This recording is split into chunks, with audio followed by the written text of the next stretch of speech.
It was the way Hollywood always did things. If you wanted a blockbuster, you cast a big name, no matter the role.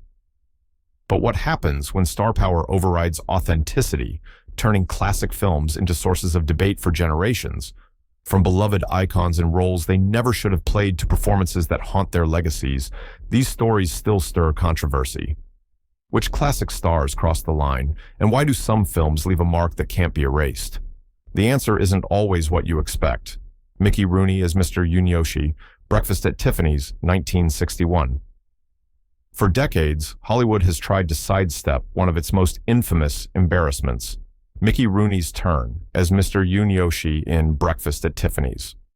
On paper, this 1961 adaptation of Truman Capote's novella was a glamorous showcase for Audrey Hepburn, a film dripping with Manhattan charm. But just beneath the glitter and little black dresses lies a performance that's become shorthand for racial insensitivity and a symbol of everything wrong with old Hollywood casting. Rooney, a beloved American star, was cast as the Japanese landlord of Hepburn's character, Holly Golightly. The studio's answer to authenticity was to bury Rooney under prosthetic teeth, heavy eyelid makeup, and Coke bottle glasses. His portrayal was no subtle transformation. It was a broad, cartoonish exaggeration, all shrieking, stumbling, and mangled, English delivered at a fever pitch. The film plays Mr. Yunioshi's every moment for cheap laughs, milk runs, hallway tirades, and endless comic misunderstandings, leaning into tired stereotypes that were already dated even by 1961. What's truly shocking is just how accepted this was at the time. The performance wasn't controversial on release. Critics barely raised an eyebrow, and audiences howled with laughter. But as the years passed and social attitudes shifted, the backlash grew. Asian American communities have long cited Rooney's Mr. Yunioshi as the ultimate example of yellowface, a practice where white actors play Asian roles with makeup and exaggerated mannerisms. Generations of movie lovers who adored Hepburn's elegance have had to confront this ugly side of the film's legacy. Both director Blake Edwards and Mickey Rooney would later express regret. Edwards admitted that casting Rooney was a mistake, while Rooney himself said he was heartbroken that people were offended, insisting he never meant to hurt anybody. But good intentions couldn't erase the damage. Mr. Yunioshi remains a painful reminder of Hollywood's willingness to turn whole cultures into punchlines. Today, Breakfast at Tiffany's stands as a warning. Even the most iconic films can hide scenes that make us wince years later. If ever there was a role that defines the dark side of Golden Age casting, it's Mickey Rooney's Mr. Yunioshi, John Wayne as Temujin Shu Genghis Khan, the Conqueror, 1956. There are bad casting choices, and then there is John Wayne as Genghis Khan, a decision so infamous it's become a punchline for everything wrong with old Hollywood's arrogance. When Howard Hughes set out to produce The Conqueror, he envisioned a sweeping epic about the Mongolian warlord who once terrorized half the known world. But his first mistake was turning to America's favorite cowboy to embody a figure from Asian history. John Wayne, known for his slow drawl, stiff gait, and unmistakably American persona, was the last person anyone expected to see riding across the Asian steppe. From the opening scenes, it's clear something is deeply off. Wayne dons makeup to darken his skin, wears a fake mustache, and delivers his lines with a broad, awkward accent that veers dangerously close to parody. Instead of Genghis Khan, audiences got John Wayne in fancy dress, swinging his hips like he was in a Western saloon rather than the Mongolian desert. Even Wayne's own legendary confidence couldn't save the performance from ridicule. He was never believable as the barbarian conqueror, and the movie quickly became infamous for its sheer absurdity. But the controversy goes even deeper. The Conqueror wasn't just a critical disaster, it also became infamous for its deadly legacy. The film was shot downwind from nuclear test sites in Utah, and many cast and crew members, including Wayne himself, would later develop cancer, fueling rumors of a Hollywood curse. While that tragic chapter dominates behind-the-scenes stories, it's Wayne's performance that lives on in infamy. His casting is often cited as one of the most egregious examples of whitewashing, the long tradition of white actors playing non-white roles, erasing real cultural identities in favor of star power. Even by the looser standards of the 1950s, critics were baffled. Decades later, the film has not gained any affection as a so bad it's good classic. It's simply an embarrassment, both to Wayne's legacy and to the industry that let it happen. Today, the image of John Wayne as Genghis Khan endures as a cautionary tale. Not every star can play every role, and some decisions are better left in the past. When Hollywood reached for epic spectacle, it delivered a disaster instead, and proved that sometimes the worst controversies are born of blind confidence. Katharine Hepburn as Jade Tan, Dragon Seed, 1944. If ever there was a performance that reveals the strange, misguided confidence of Golden Age Hollywood, it's Katharine Hepburn's turn as Jade Tan in Dragon Seed. By the 1940s, Hepburn was already one of the most celebrated actresses in the world, a paragon of New England elegance, sharp wit, and steely determination. So, when MGM decided to adapt Pearl S. Buck's novel about a Chinese family resisting Japanese invasion, their solution was simple: transform their biggest star into an Asian heroine. The result is a prime example of yellowface. Hepburn, along with other leading actors like Walter Huston and Aline McMahon, underwent hours of makeup to alter their eyes, skin tone, and facial features in an attempt to look authentically Chinese. The effect was jarring. Hepburn's strong American accent and familiar mannerisms shone through every scene, making the transformation feel both shallow and patronizing. While the film intended to highlight Chinese resistance during World War II, undoubtedly a noble cause, it did so by erasing actual Chinese actors from its own story. At the time, Dragon Seed was promoted as a prestige picture, earning multiple Oscar nominations. But even then, some critics noted the odd disconnect between the film's supposedly sympathetic message and its reliance on white actors for all its central roles. In retrospect, the casting is especially galling, given the wealth of talented Asian actors working in Hollywood, actors who were consistently passed over in favor of bigger box office draws.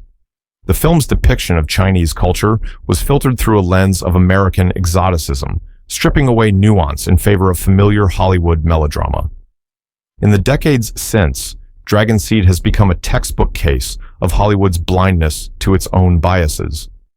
What was once seen as a dramatic challenge for Hepburn is now remembered as a missed opportunity, one that prioritized celebrity over authenticity and ended up trivializing the very culture it set out to honor. Today, Dragon Seed stands as a lesson. Even well-intentioned films can reinforce harmful stereotypes if they refuse to let real voices tell their own stories. Katharine Hepburn remains a legend, but her role as Jade Tan is a sobering reminder that even the brightest stars can cast long shadows. Marlon Brando as Sakini, the Tea House of the August Moon, 1956. When Marlon Brando, arguably the greatest American actor of his generation, agreed to star in the Tea House of the August Moon, he might have thought he was taking on another transformative challenge, but history has not been kind to his portrayal of Sakini, an Okinawan interpreter, in what is now widely regarded as one of Hollywood's most regrettable examples of yellowface. This 1956 comedy, based on a Broadway play, seemed innocent enough at the time, a post-war satire about American occupation and cultural misunderstandings in Japan. But Brando's performance became a glaring symbol of the era's tone-deaf approach to race and representation. Brando underwent hours in the makeup chair to reshape his eyes, darken his skin, and appear Asian.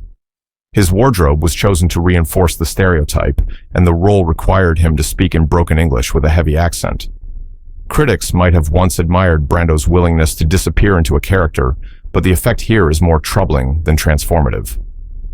The legendary method actor, who was known for his intense commitment to authenticity, seemed oblivious to the cultural insensitivity baked into the assignment. At the time, the Tea House of the August Moon was seen as progressive, an attempt to humanize the people of Okinawa and poke fun at American arrogance. Yet the film's good intentions are fatally undermined by its refusal to cast Asian actors in central roles. Instead, audiences got Brando's star power and a parade of other white actors in similar makeup, with only minor Asian roles going to actual Asian performers. The result? A well-meaning film that ultimately reinforced the very stereotypes it claimed to critique. In later years, Brando himself would become a vocal critic of Hollywood's treatment of minorities, using his fame to support Native American causes and protest the industry's exclusion of non-white voices. That makes his role as Sakini even more surreal, a reminder that even icons of change can have blind spots in their own careers. Today, Brando's Sakini stands as a case study in the limits of good intentions and a cautionary tale about the dangers of confusing mimicry with empathy. The tea house of the August moon may have been celebrated in its day, but Brando's performance now serves as a stark warning. When even the most respected stars take on roles that don't belong to them, the result is rarely a triumph. It's a lesson in what not to do. Charlton Heston as Miguel Mike Vargas, Touch of Evil, 1958. Charlton Heston built his career on playing mythic heroes, Moses, Ben-Hur, El Cid. But in Orson Welles' noir masterpiece, Touch of Evil, Heston took on a role that remains one of Hollywood's most tone-deaf miscastings. As Mexican narcotics agent Miguel Mike Vargas, Heston stands at the center of a tangled, corrupt border town plot, one of film noir's all-time great stories. Yet the choice to cast Heston, an unmistakably Anglo-American actor, as a Mexican lawman remains baffling even by the looser standards of 1950s Hollywood. Heston, eager for the prestige of working with Welles, reportedly lobbied for the director to helm the project. When the script arrived, studio heads decided that their leading man, tall, fair-skinned, blue-eyed, could simply act the ethnicity required. The transformation involved only a mild tan and a mustache, with Heston's accent and American mannerisms left unchanged. The result? A performance that looks and feels every bit as awkward as you'd expect. Despite the film's artistic merits, critics and historians now view Heston's casting as emblematic of a systemic problem, the erasure of authentic voices in favor of bankable stars. In a film that's otherwise a dark, subversive masterpiece, the sight of Heston as Mike Vargas underlines just how little the industry cared about ethnic authenticity or the opportunities denied to Latino actors who could have brought real depth to the role. Heston's performance, while earnest, cannot overcome the fundamental disconnect between his appearance and his character's heritage. Ironically, Touch of Evil is often praised for its gritty realism and daring style. Yet, at its core, the film relies on an unreality that's hard to ignore, a white hero cast as a Mexican, leading the story in a world where actual Mexicans are relegated to the background or stereotyped roles. In later years, even Heston acknowledged the oddness of his casting, though he defended Welles' artistic choices. Today, Touch of Evil is rightfully considered a noir classic, but Heston's role as Vargas remains a symbol of Golden Age Hollywood's casual disregard for cultural authenticity. It stands as a reminder that even great films can be tainted by the prejudices of their era, and that representation is more than a footnote in cinematic history. Louise A Rener as Olan, The Good Earth, 1937. If you want to understand just how far Hollywood was willing to go to erase authentic representation during its golden age, look no further than The Good Earth. Adapted from Pearl S. Buck's Pulitzer Prize-winning novel about Chinese farmers struggling against nature and oppression, the 1937 film was meant to be a sweeping, empathetic epic. Instead, it became a notorious case study in Hollywood's practice of casting white actors in non-white roles and rewarding them for it. At the heart of the film is Olan, the quietly resilient wife of the protagonist, Wang Lung. MGM chose Louise A Rener, a German-born actress already making waves in Hollywood, to play this iconic Chinese woman. For the role, Rener was put through hours of makeup, given prosthetic eyelids, and instructed to adopt a subdued, oriental demeanor. Her transformation was considered so convincing by contemporary audiences and critics that she won her second consecutive Academy Award for Best Actress, a historic achievement that's now viewed through a very different lens. While Rener's performance was praised at the time for its subtlety and dignity, the reality behind the scenes was more troubling. Asian actors, even those under contract with MGM, were largely ignored for leading roles. The rationale was all too familiar. Studio executives believed that only established white stars could carry a film at the box office. This logic led to a parade of white actors in yellowface, not just Rener, but also Paul Mooney as Wang Lung and others throughout the cast. Decades later, Rener herself admitted to feeling uncomfortable with the practice, acknowledging that a Chinese actress should have played Olan. Her well-intentioned performance, lauded as a triumph in 1937, is now considered emblematic of Hollywood's disregard for authenticity and opportunity. The fact that she was honored with an Oscar only adds to the controversy, a moment of personal achievement forever shadowed by the erasure of real Asian voices. The Good Earth endures as a classic, but its legacy is complicated. It reminds us that even when Hollywood set out to celebrate another culture, it often did so by sidelining the very people whose stories it was telling. Rener's Olan stands as a lesson in what happens when empathy is filtered through a lens of exclusion, a moving performance that can never fully escape the controversy of how it came to be. Paul Mooney as Wang Lung, The Good Earth, 1937. In the annals of classic Hollywood, Paul Mooney is remembered as one of the era's most versatile actors, celebrated for his chameleon-like ability to slip into almost any role.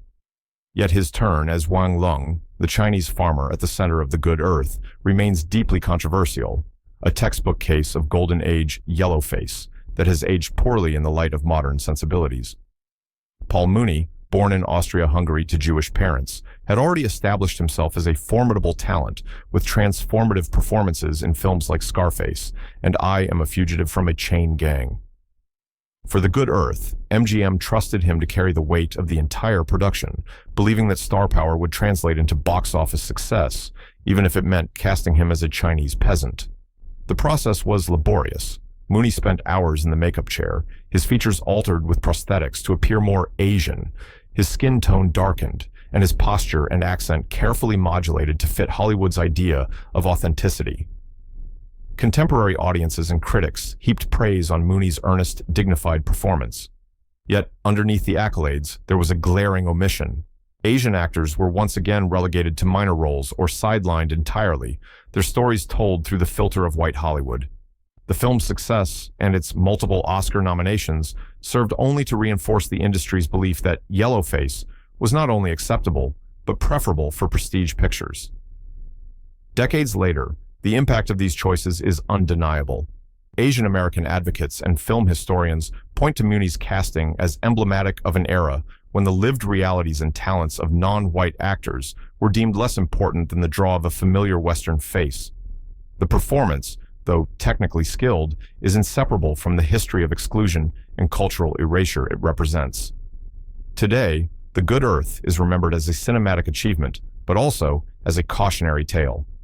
Mooney's Wang Lung is a moving portrait of perseverance, but it's a portrait painted with the wrong brush, a reminder of a Hollywood more interested in illusion than inclusion. As audiences revisit the classics, this role stands as a stark lesson in how far the industry has come and how far it still has to go. Warner Oland as Charlie Chan, Charlie Chan series, 1931 to 1937. Few casting choices in Hollywood's golden age are as notorious or as enduringly controversial as Warner Oland's portrayal of Charlie Chan. The Swedish-born actor became the face of the fictional Chinese detective in more than a dozen films, shaping not just a franchise, but the popular image of Asian characters on American screens for a generation. Yet behind the success of the Charlie Chan films lies a story of cultural appropriation and stereotype that still sparks debate today.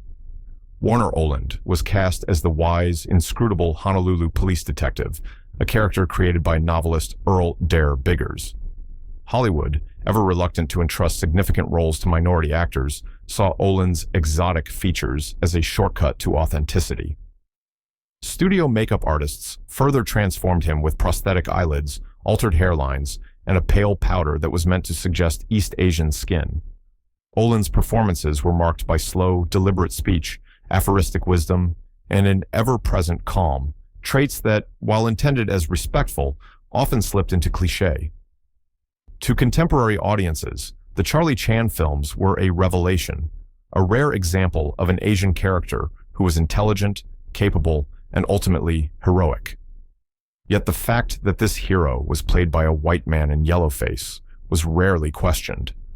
The film's popularity, spanning the 1930s and even spawning spin-offs and imitators, came at the cost of real Asian American actors, who were limited to minor roles or played subservient comic foils. Even Key Luke, who played Chan's son, could only look on as Olan took center stage in stories ostensibly about his own community. In the decades since, critics have re-examined the Chan phenomenon with a more critical eye.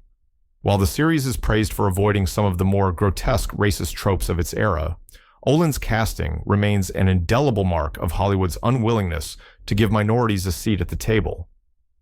Today, the Charlie Chan films are regarded as both milestones and mistakes, beloved by some, reviled by others, but never forgotten. Olan's Charlie Chan is a lasting testament to how representation in film can be both groundbreaking and regressive at the same time. The legacy is complicated, but the controversy surrounding this casting endures, a reminder that inclusion must extend beyond the script and into the very heart of Hollywood. Boris Caroff as Dr. Fu Manchu, The Mask of Fu Manchu, 1932.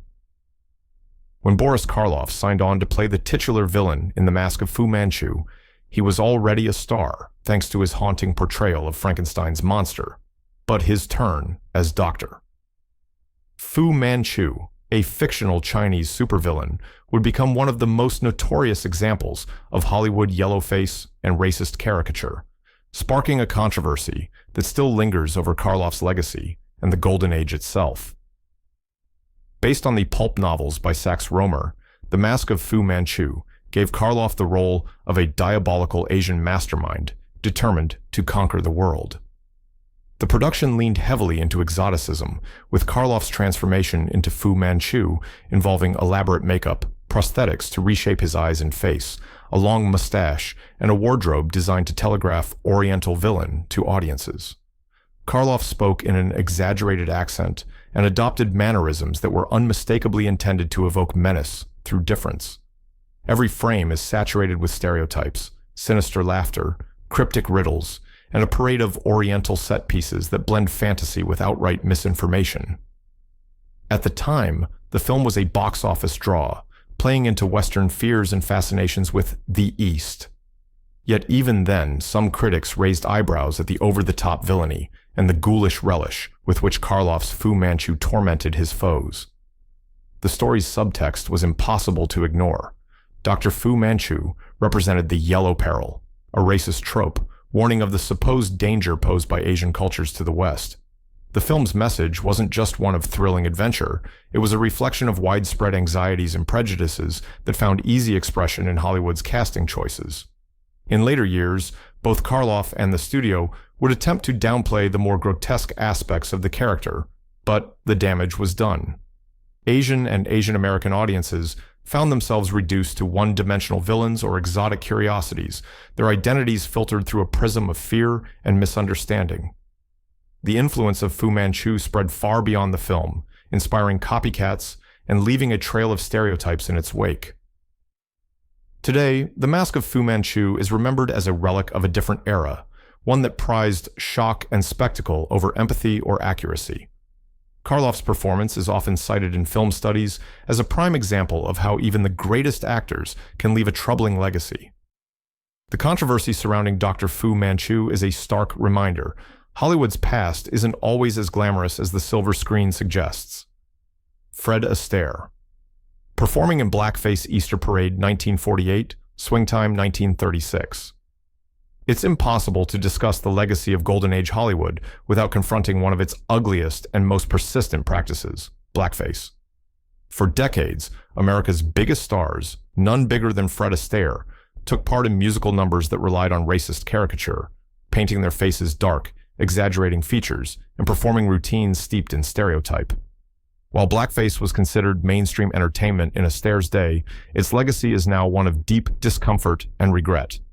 Astaire, revered for his effortless dancing and charm, performed one of his most technically dazzling routines in blackface in Swingtime 1936 as a tribute to his idol, Bill Bojangles Robinson. The number, Bojangles of Harlem, is still cited for its intricate choreography and inventiveness, but it is inseparable from the makeup and the minstrel tradition it perpetuates. Astaire's performance, graceful, respectful in intention, still leaned into the visual language of blackface, a reminder that even well-meaning tributes could be deeply harmful. The problem wasn't unique to Astaire. Blackface appeared in countless Hollywood musicals, from The Jazz Singer to Holiday Inn, used by stars like Bing Crosby, Judy Garland, and Al Jolson. These performances weren't fringe or underground. They were central to Hollywood's biggest productions, earning applause from audiences and accolades from critics. The industry's embrace of blackface reflected and reinforced the racism of the broader culture, reducing Black Americans to objects of mockery or nostalgia, rather than full participants in their own stories. As the civil rights movement gained momentum in the 1950s and 60s, blackface fell out of favor. But the images and routines remain, surfacing periodically in retrospectives and revivals, forcing each new generation to reckon with the entertainment industry's complicity in perpetuating racist tropes. Astaire himself would later express unease about the practice, though he, like many of his peers, was a product of his time.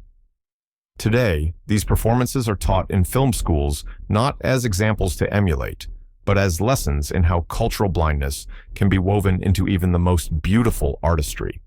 Blackface remains one of the most controversial and enduring stains on classic Hollywood, a reminder that talent and charm can't excuse a willful disregard for dignity and equality.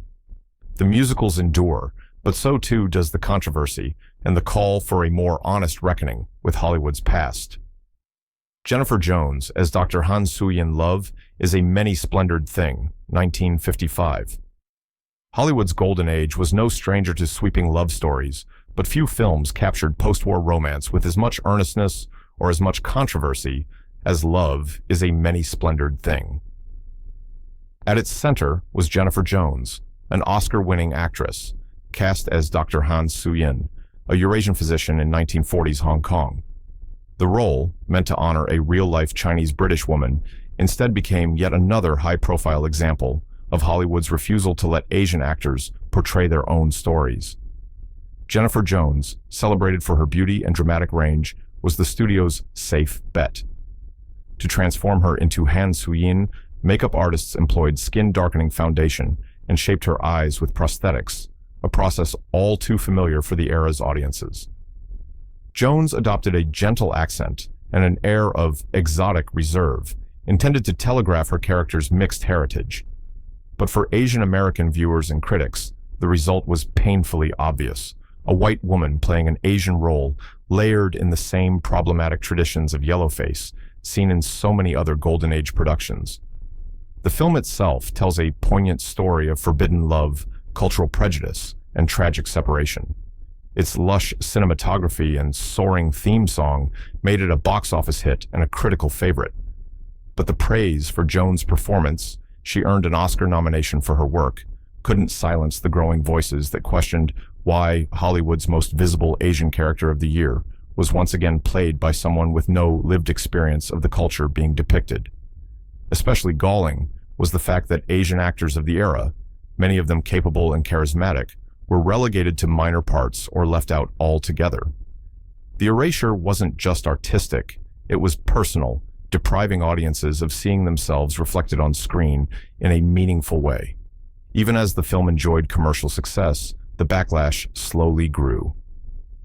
In later interviews, Dr. Han Soo-yin herself would express disappointment that an Asian actress had not been chosen to play her. Film historians now point to Love is a Many-Splendored Thing as a pivotal moment in the conversation about Hollywood's casting practices, a case where the pursuit of star power over authenticity led to a legacy as complicated as the love story it sought to tell. Today, Jennifer Jones' performance is viewed with mixed emotions, admired for its sensitivity, but impossible to separate from the industry's long history of cultural appropriation. The film endures as a symbol of classic Hollywood's grandeur and of its blind spots.